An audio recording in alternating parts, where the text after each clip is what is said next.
Okay, hello.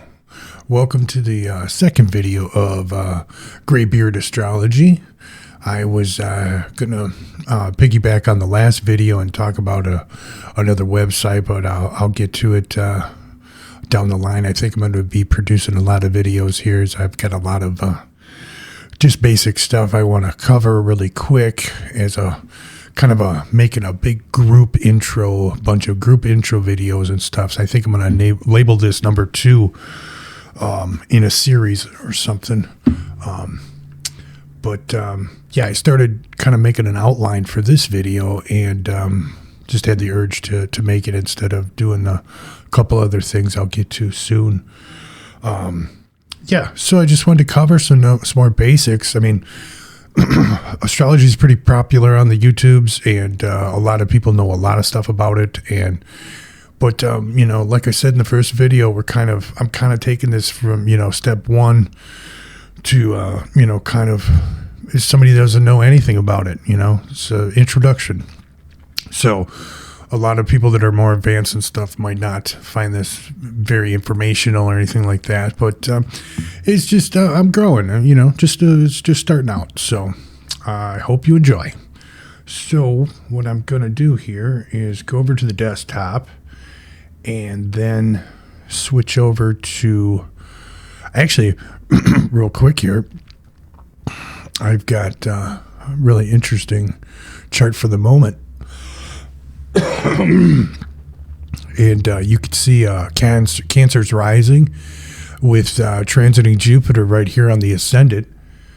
And I'm hoping my cursor shows up. I'm circling the Jupiter right now.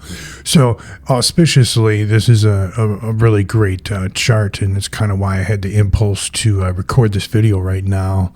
Moon's over here. Obviously, Moon in fall in Scorpio, not so great, but it is in the 5th house, trining this Jupiter, and I think it's pretty darn cool. So that's why I kind of had the impulse to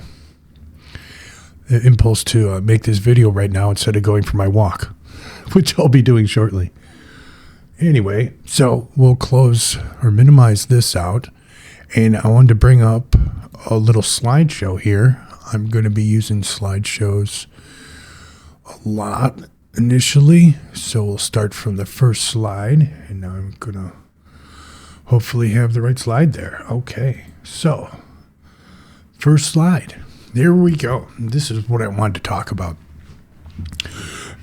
So most people are familiar with sun sign astrology. You read in the newspapers and stuff like that. And actually, that became popular about 120 years ago with the expansion of the printing press and the newspaper sales.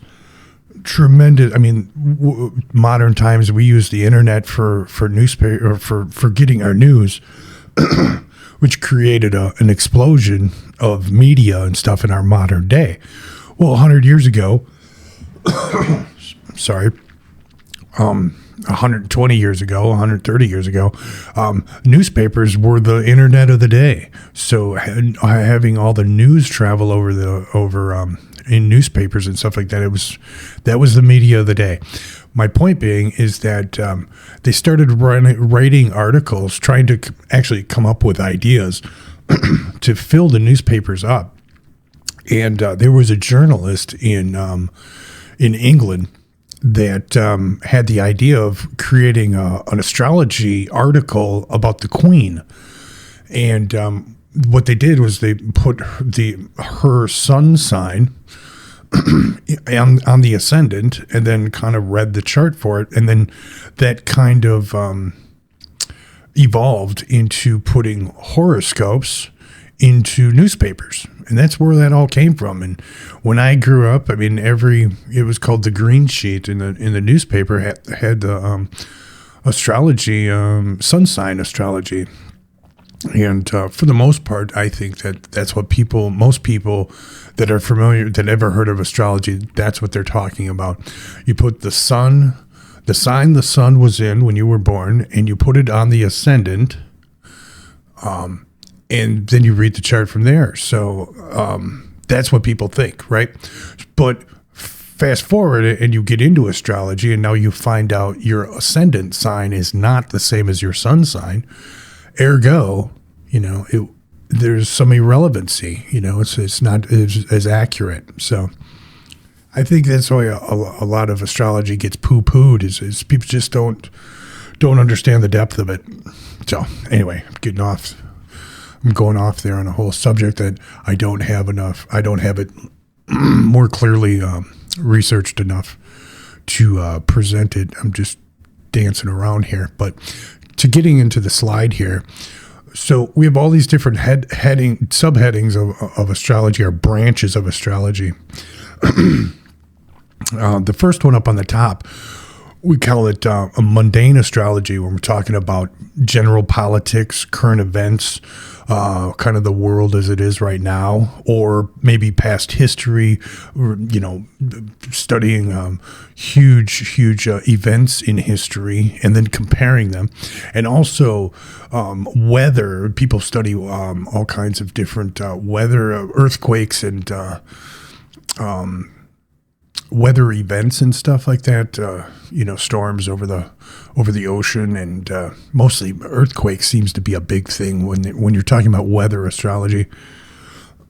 I haven't studied much about that, but a more encompassing term would be mundane astrology, from mundane life.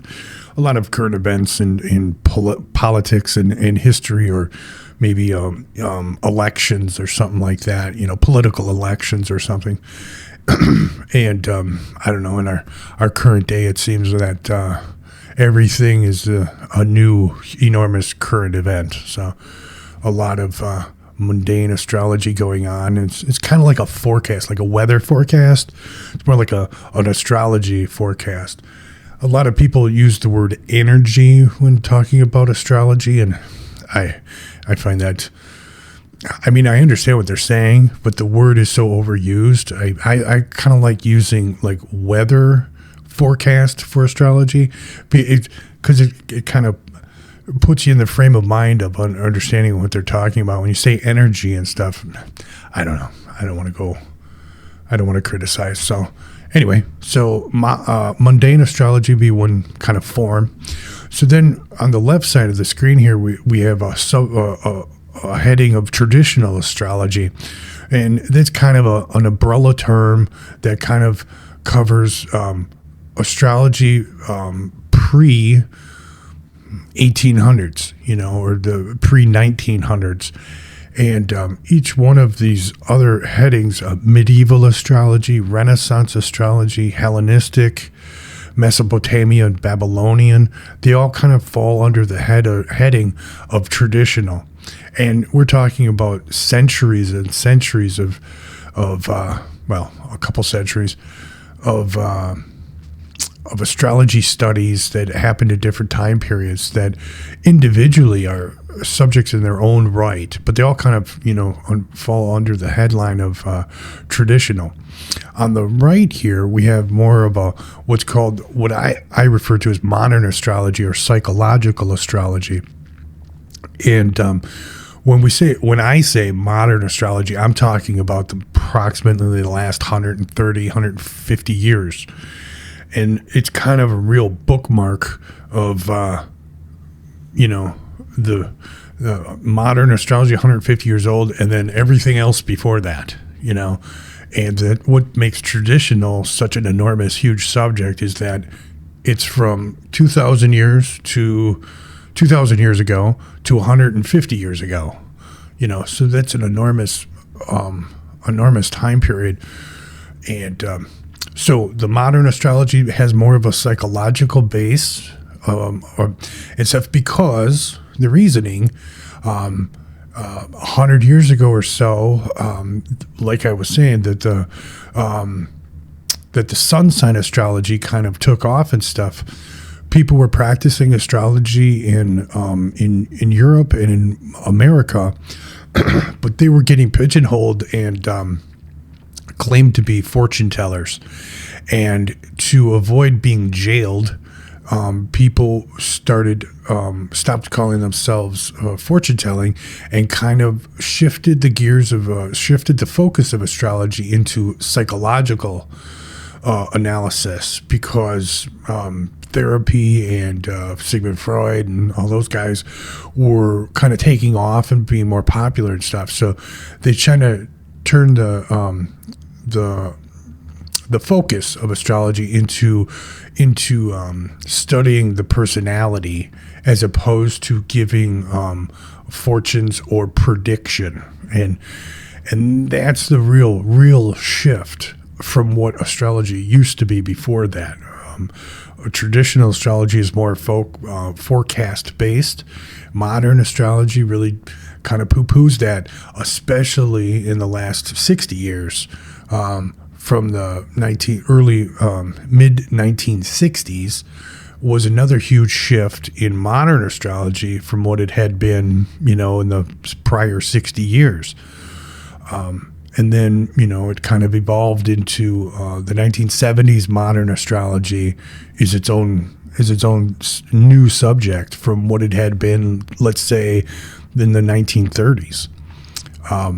And a lot of the how would you say, the baby boomers, kind of took it and turned it in the counterculture, kind of really got involved in it and embraced it and turned it into their own thing. And I think in modern time, in modern America, where I'm from, a lot of what people's understandings of astrology are really, really directly from the 1960s and 70s, and how the counterculture embraced it and expanded on it, did their own work. But the stigma from that, is what we have now. And I'm here to tell you there's a lot more to it. And so these other headings, evolutionary astrology, sun sign astrology, esoteric astrology, all kind of fall under the umbrella of modern or psychological astrology. Whereas the traditional stuff is using techniques and explanations and premises from a long time ago. And we'll get into that a little bit more real soon here. So the next one I want to talk about is it's called horary astrology, which is it's a very old technique. And what they do is they take a chart from the exact moment and then do a reading from that. And that's a whole subject in its own right. Long ties back in time for how long it's been used. It's a whole subject in its own right. A lot of the disciplines are different, or the techniques. And so that's a whole subject in its own right. All right, on the right here is symmetry. If I'm pronouncing that right. What's falls under Uranian astrology, or symmetry. And by symmetry, it's the connection and the angles, the aspects, the mathematical portions between the planets and their whole system of doing that. And what's interesting about Uranian astrology is there was a gentleman in Europe during World War I who, his mother was a professional astrologer who taught him. And he was a young guy in the trenches of World War I. And he created in his terror of being in the middle of a war. And, they say war is, all this chaos and tragedy, but then there's this huge 99% of it is just boredom, because you're just waiting around, and then 1% of terror when the war happens, Anyway, this guy, they were trying to, the story goes is that they were trying to understand when the bombing was going to hit. So in his boredom, he created this system of astrology, or expanded on it, of tracking the bombs that he was, experiencing, and using astrology to track the bombing. And in doing so, he created a whole new system of astrology.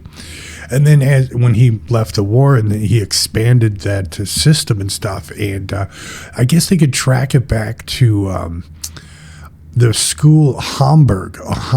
I want to say Hamburg school. It was like a university, Hamburg University or something, in Germany, I want to say. And there was other much more training and or schooling and stuff like that, astrology being taught at universities back then. So that specific gentleman, I don't know his name. I might, someday do a video just about that guy. Very fascinating. Yeah. So that's a whole subject. So then we come back to the left here, and now we're talking about Eastern. So modern astrology is a Western civilization. So on the left here towards the bottom, if we're talking about Vedic astrology, and I recently learned a better term for that would be Jyotish, all-encompassing kind of Eastern astrology is Jyotish, or what's referred to as the science of light is what Jyotish means apparently, or that's a translation of it.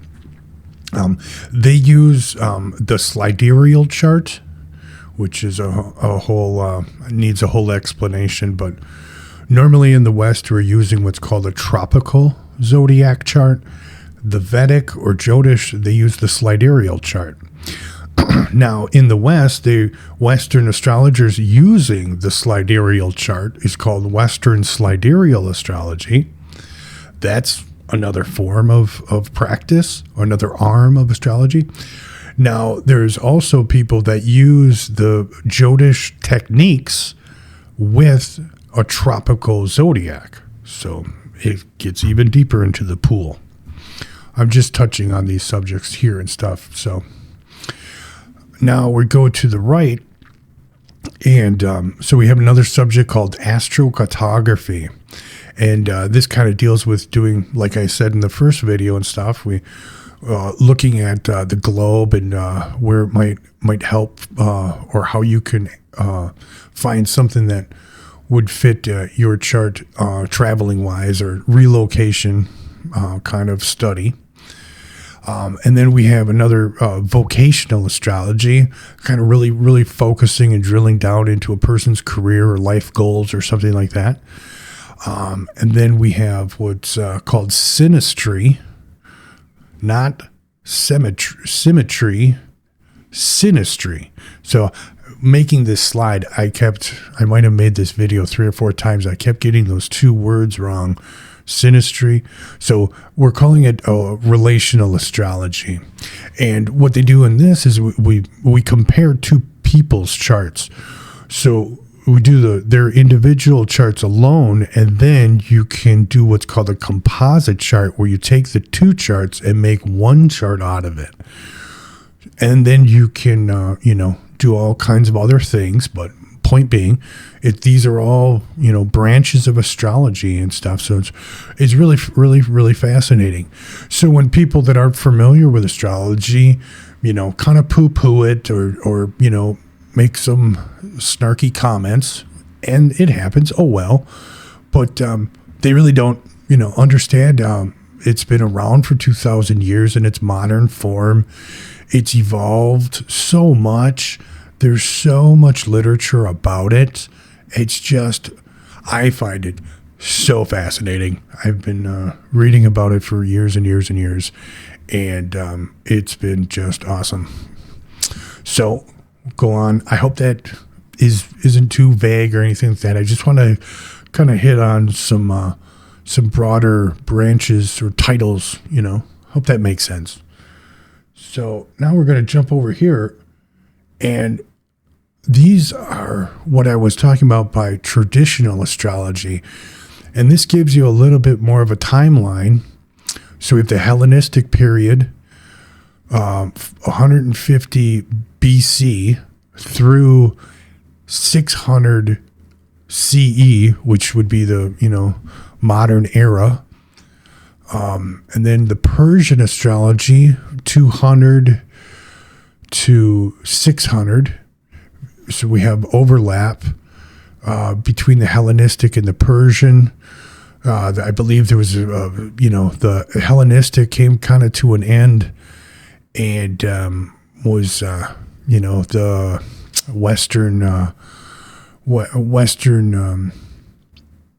Rome, how that fell apart and stuff, and the caliphates with the Persians. They kind of what am I thinking about? Alexandria. Rome's Alexandria is where Hellenistic really took off. I'll have whole videos on these different time periods, and I really didn't brush up on my chronological information for this video. So we have the Persian time period. Then we go to the Arabic time period, 600 to 1300. And then we have the medieval Byzantine during the 12th century. So it kind of overlaps with the Arabic period. And then we slide into the Renaissance. And this is when what's interesting about the Renaissance is that information had been, gathered through trade and shipping, little by little. And then we have this huge renaissance of astrology during the Renaissance time period, 1500 to 1700 in Europe. And it really kind of took off for those 200 years in Europe because things were being rediscovered that were old, and then old things that they knew already were being kind of were expanded upon by the Arabics during, 600 years of their studies and their techniques and stuff like that, then, passed on to the Renaissance time period, and they kind of mixed it what they knew already and really developed things a lot, which is, it's really fascinating. But then we get into the 17th century, and we have what's called the Enlightenment, where science is really taking off. And in England and Europe and stuff like that, a lot of astrology really starts getting poo-pooed, whether it's the modern sciences or if it was the churches. They kind of really start frowning on it, and a lot of astrology just kind of starts to die out in the West. And for about 200 years, it almost dies out completely in popularity. Now, there's people traveling from Europe and migrating and immigrating to America, bringing their old-fashioned family history and lineage of doing astrology or doing different forms of divination and stuff like that. And they brought it to America. And in the mid 1800s, you have a revival of what's called spiritualism. And it was kind of popular, I believe, with more of the aristocratic people, and it was kind of the rich man's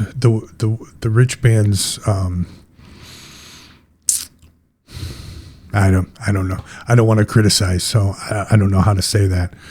An elite, kind of more educated people that were into it. Abraham Lincoln's wife is what the thing that keeps coming up in my head. She did all kinds of seances and stuff, and she was really into spiritualism.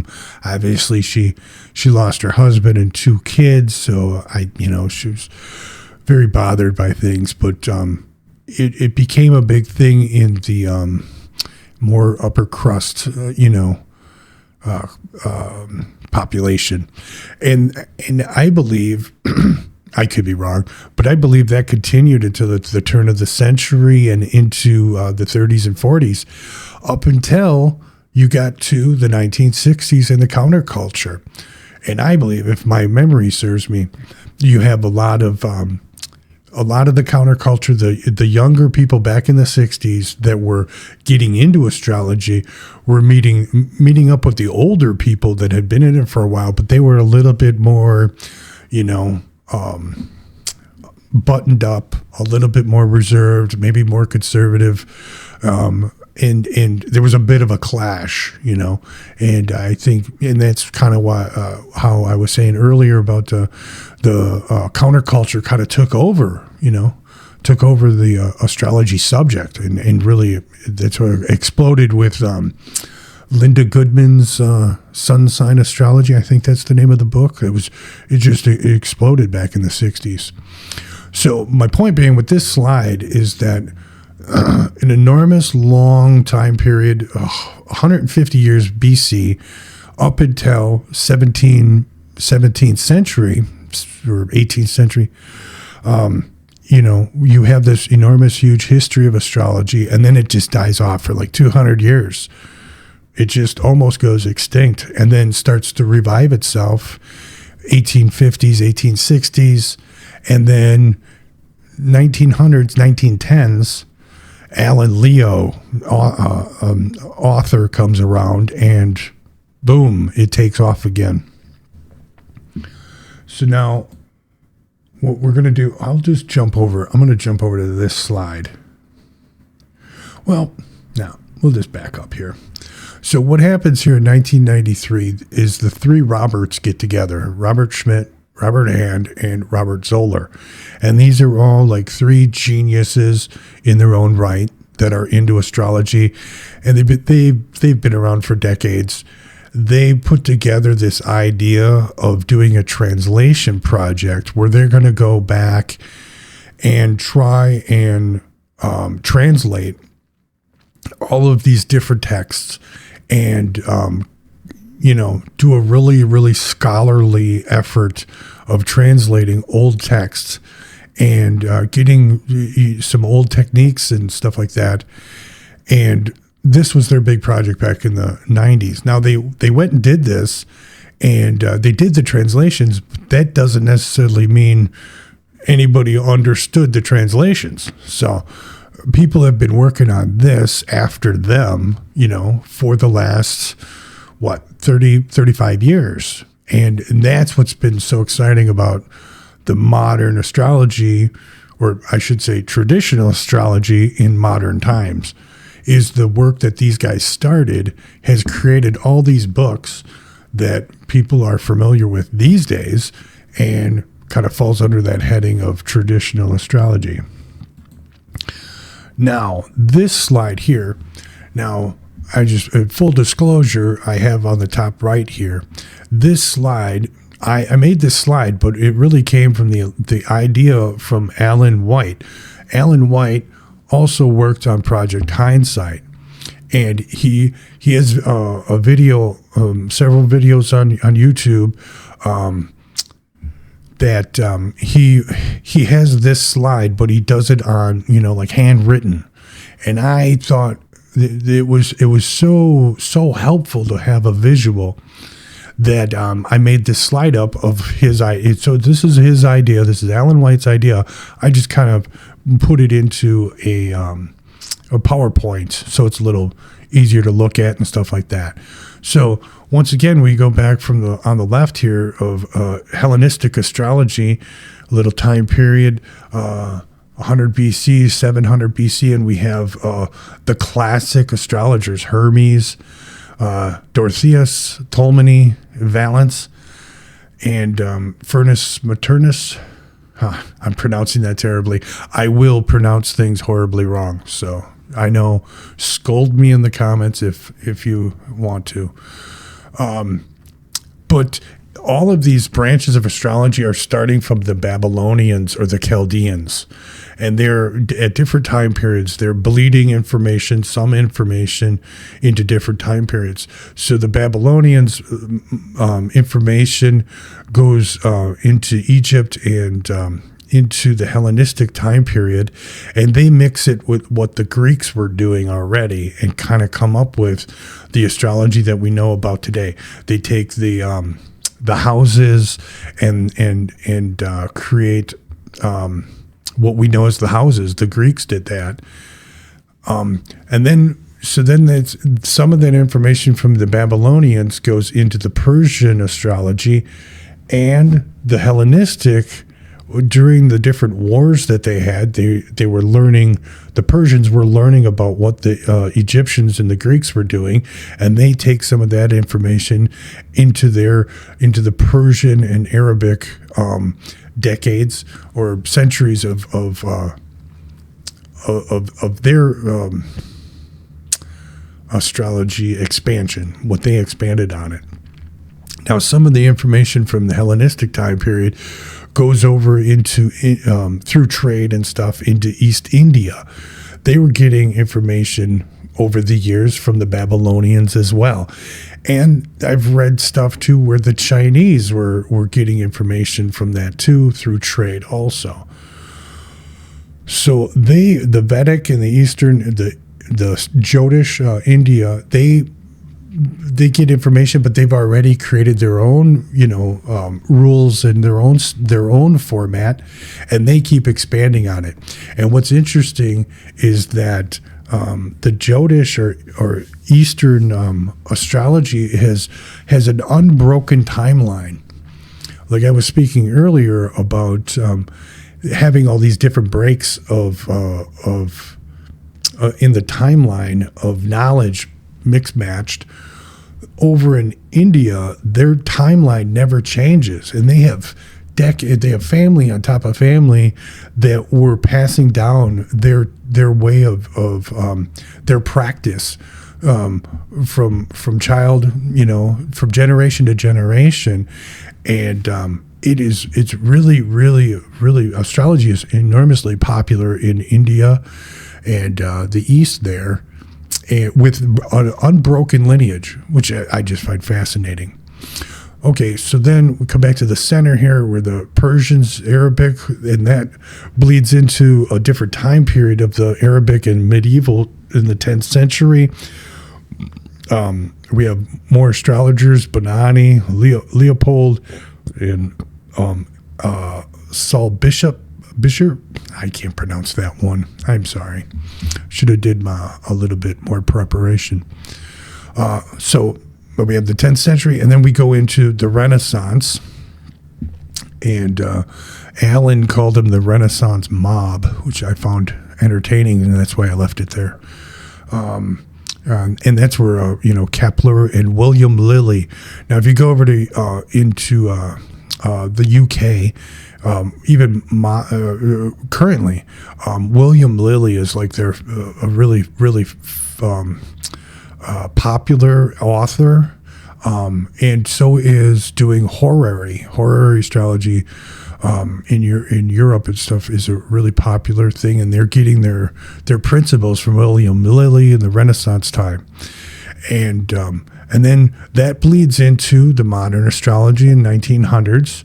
With Alan Leo, is very, very popular astrologer 100 years ago, Charles Carter, and Dane Runyar. And Dane Runyar is really interesting because he was around a long time, and he even was still around in the 1960s with the counterculture and the hippies, and he was a real bridge from the kind of more conservative 1940s astrology, and then what it kind of grew into in the 1960s, late 1960s. There's another guy, Louis Grant was another guy, and a lot of these modern astrologers in the 1900s, I want to say like 1920s or something like that. Some of these huge guys, big popular authors, they would get into astrology trying to prove it wrong, and then they became like the biggest kind of cheerleaders for it and really dove into it. I believe that Louis did that. But that's why I think this slide is so neat, is that it's showing you a timeline, kind of, So I thought it was really interesting. So then we come over to this slide here, and we have this scholar that, 1870s, Franz Comet. I don't know how to pronounce it. Yeah. He was a historian, and what he did was he gathered up all this over the course of 50, 60 years. He gathered all of these Greek texts that were all around Europe. And, they were in monasteries, they were in libraries, they were here, they were there. And a lot of this happened with World War II. In World War I, things got damaged, things got lost forever and stuff like that. Anyway, he gathered up all this information and created this huge catalog of Greek astrology, but it was all still in Greek. Well, some of it. Some of it was in Latin, some of it was in Greek, some of it was in Spanish, some of it was in all these different languages. And they didn't have printing presses back then in the, prior to that. So everything was handwritten. And if you've got, 3 different languages and you've got a particular monk in a castle, transcribing from Greek to Spanish to French, words get lost, words get changed, and words get confused. And over the years and stuff like that, that's what happened. So anyway, this guy did all this work over a 50+ year, and he had a group of people working with him. He put this all together in a 12-volume catalog, and that, I believe, is some of the material they used for the Project Hindsight that I was talking about earlier. And that's kind of where the project started from. So I wanted to give Franz his credit, because he did a lot of work that was really kind of interesting, gathering all these little tidbits and putting them all together. And there's a lot of material still in libraries that hasn't even been touched yet. So there's a lot of translations that are still happening, and probably more so than I'm even aware of, because there's so many scholars out there diving super deep into stuff, and with the AI and stuff, God knows what how many new books are coming, But this isn't like something that's like, there's not a lot of monetary, money to be made at it, so it's all more of a something that you're doing it for the scholarly need of it, or you're doing it for your own interest and stuff. It's not like, it's not selling like hamburgers, So what we're going to do now is kind of switch, because what we talked about in the first video is how to get an astrology chart. So maybe I'll jump over to this slide, because you might be familiar with the astrology chart that's showing up on the screen. But what I want to do is kind of walk you through some of the main things to start looking at, or orientating yourself to the chart. So we have the circle. Well, let's jump over here real quick. So we have the circle, and we have the numbered houses. I'm assuming you might have heard the term. And then we have the signs, and there's a glyph. There's a glyph that represents the different signs. And in this picture, it matches up with the different house numbers. So then what we want to do is come over here again. And now this kind of orientates the person between what is above the horizon and below the horizon. So during the day, the sun comes up in the east, which on your screen is the left side of the screen. So in the eastern point, when the sun rises, that's what you're seeing. It's coming up over the horizon. And then at the top of the screen, we have the MC, or the zenith. And that is the point that the highest point of the day that the sun will reach any particular time. And then you got to picture yourself, you is in the middle of the chart, sitting on Earth.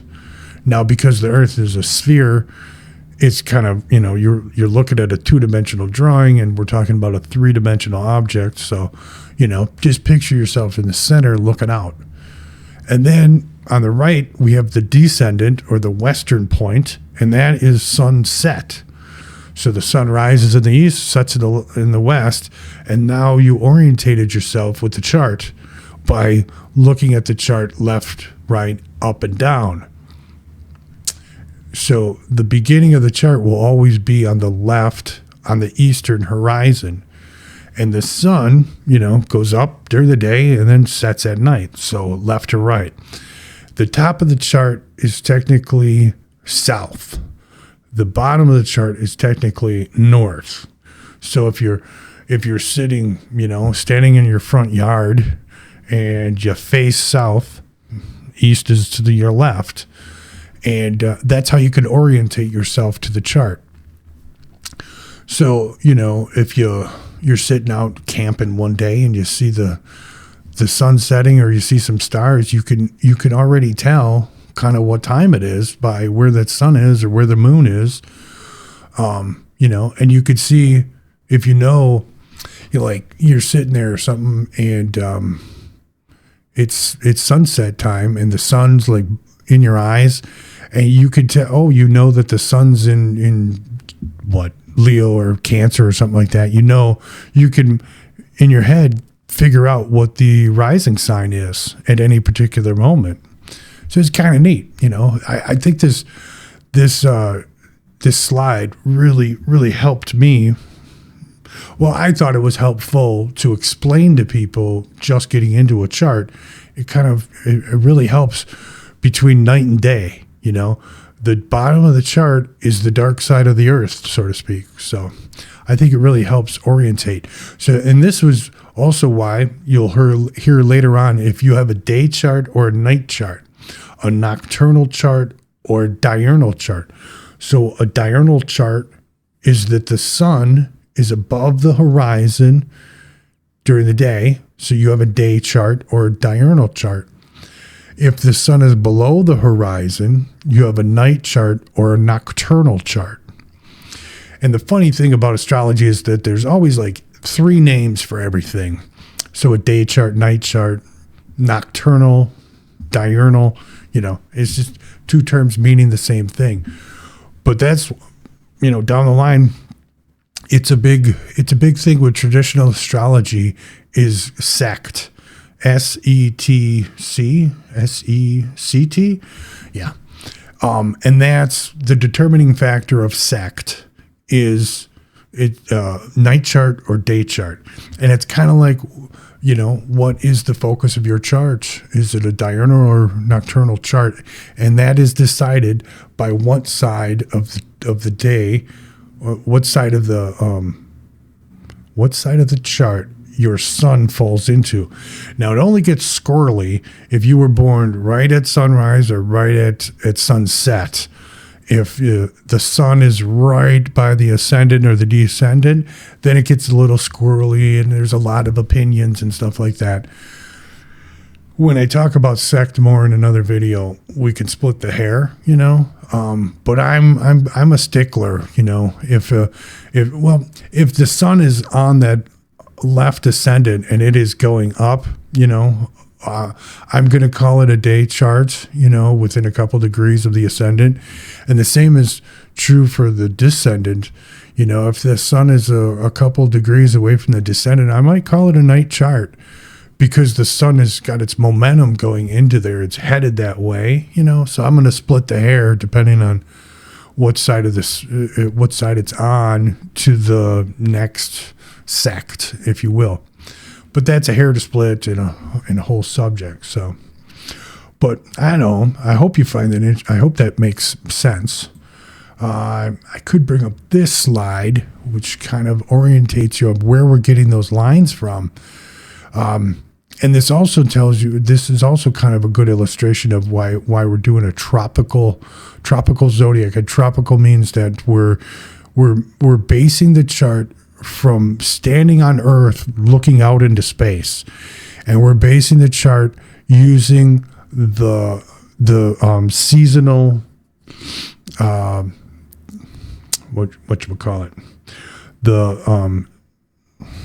equinox, and the Aries point, the summer solstice, and the winter solstice. And those are represented here. You can see right in the center, we've got the Aries point right here, and that would be the spring equinox.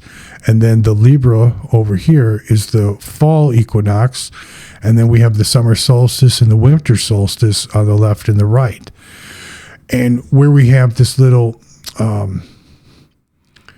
where my mouse is right now, hopefully you can see that, is the summer, it's the distance between the celestial equator and the highest point that the sun reaches is 23 degrees in the summer. And then in the winter, it does the same thing in the other direction. Now, what I said there might be a little confusing, but look at it this way. At different times of the year, let's say you drive home from work every day at 4 o'clock or something, different times of the year, the sun is in your eyes differently than it is at other times. And that's because of that fluctuation of some, 40 some degrees during the course of a whole year. And that's because of the way the Earth is on its axis, and then it's spinning around the globe because it's cockeyed, where you are, is going to have a different magnification of the sun because of how the Earth is spinning and its connection with the sun. Gosh, I don't know if that sounded, my explanation was good or not, but anyway, we have the ecliptic in this picture too, is the gray line. The ecliptic is an imaginary line that extends out into space that is a band that the sun is following around the Earth. So from our vantage point, the sun is in a certain belt. We call it a belt or an ecliptic, that it travels around from our vantage point. And so we call that line the ecliptic. And yeah, I hope that gives more visual. I hope that helps. Here's another slide that might add some more to it. So you're standing on the ground, and we have that meridian here is the lateral line, up and downy, and then we have the ecliptic is the left and right here. So over there on the far left of the screen, that's the ascendant because the sun is rising over that. And this line across left to right is that ecliptic that I was just talking about. And at any given moment, like right here, it says the spring equinox. Well, that's when the sun gets to right in that spot. That's the beginning of the zodiac, Aries, 0 degrees. And then, on the right side, we have just a random example of the MC, and that's because that's the highest point that the sun will reach that particular day, and that's what creates the MC. Now, I thought this picture was really, really helpful to orientate yourself to the chart, or understanding where those lines are coming from. Let's say in this picture, what the sign on the left. Well, now I hope you can understand a little bit better where that's coming from. So now if we take the Earth and unfolded it, so to speak, and made it a piece of paper, these are how the signs of the zodiac fall into the different areas of the globe as it's spinning, using that reference point, of Aries. So, okay, you flatten out the longitude 30 degrees from each sign. So, now you roll this picture up in a ball, you put it cockeyed on an angle on its axis, and then start spinning it. And that's how the signs unfold from the vantage point of Earth looking out. I thought that was really, really interesting because when we're talking about planets in signs, we're talking about them longitudinally. We're not talking about latitude. Latitude would be under the heading of declination. Slightly different way of looking at it, and another whole subject. So, kind of kind of covered what I wanted to in this video. I hope. So now, okay, so now we're looking at the chart now. So now we kind of understand that we have what the line going through the center here, which is going to be called the ascendant descendant line, left to right. And then we have an up and down, top to bottom, which is really south to north, top to bottom, south to north. So hopefully you're a little bit more orientated to a chart right now.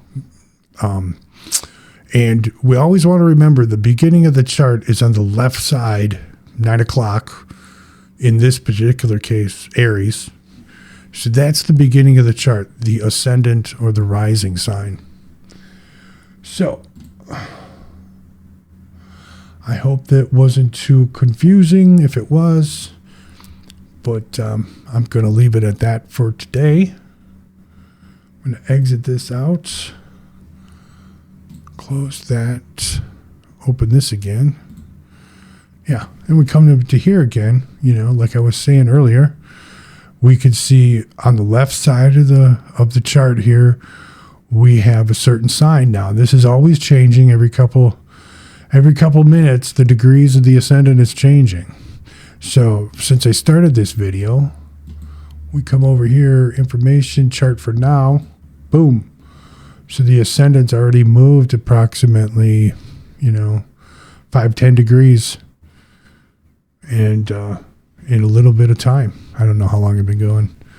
I was doing other stuff since I moved the chart, but anyway, I hope that shed some light on it. If you're a beginner, I hope that helps. So we're going to stop for today. Oh, let me bring that back and say thanks. Hope you enjoyed it. Hope you got something out of this. More to come. Thanks for coming to Graybeard Astrology. Have a good one. See ya.